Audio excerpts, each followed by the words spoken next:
They didn't just skip my wedding. They made a statement. 2 vacant chairs, 2 silent phones, and a message delivered through my aunt. Will come when you're ready to be serious.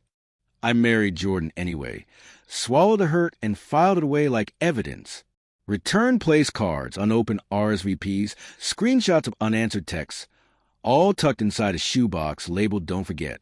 And I didn't. I traded weekend brunches for dawn runs, gossip for negotiations, and daydreams for figures big enough to raise me to the top floor. While they waited for me to crawl back, ashamed for loving without their approval, I learned interest rates like a native tongue and built a mortgage plan that didn't flinch. The listing I wanted sat high above the city. Southeast corner, pale oak floors, a balcony long enough to walk off old grudges.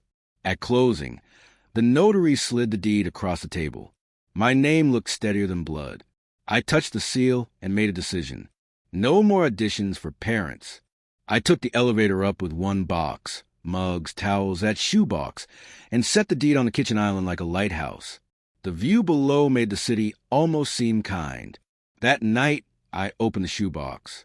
No tears, just sorting. I kept the place card, the RSVP, and my aunt's note, then packed the rest away. I wasn't burying it.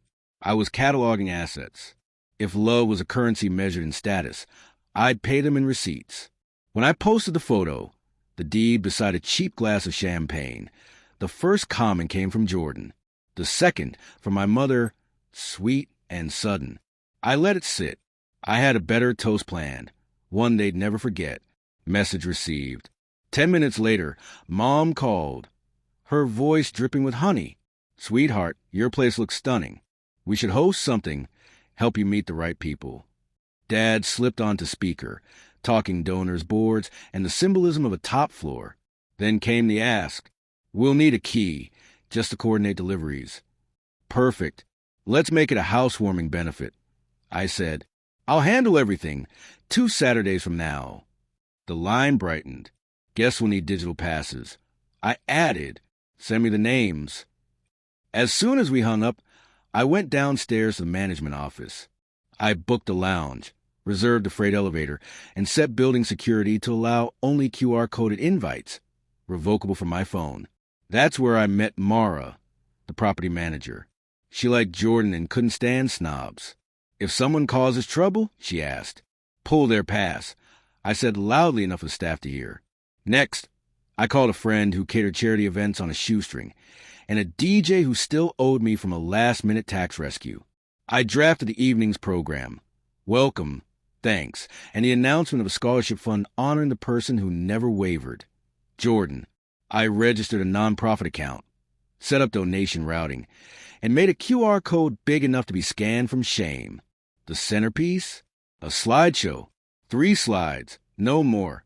Slide 1, my wedding aisle with 2 empty chairs. Slide 2, the unopened RSVP. Slide 3, my aunt's message, word for word. Will come when you're ready to be serious. Then I added a quiet 4th slide, the deed, my name glowing brighter than theirs.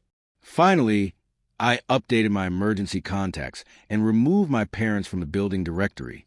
I printed 2 visitor badges labeled guests, not family, and set them in a silver dish beside the shoebox marked "Don't Forget." They showed up early, Mom holding a collectible bottle of wine, Dad clutching a folded speech.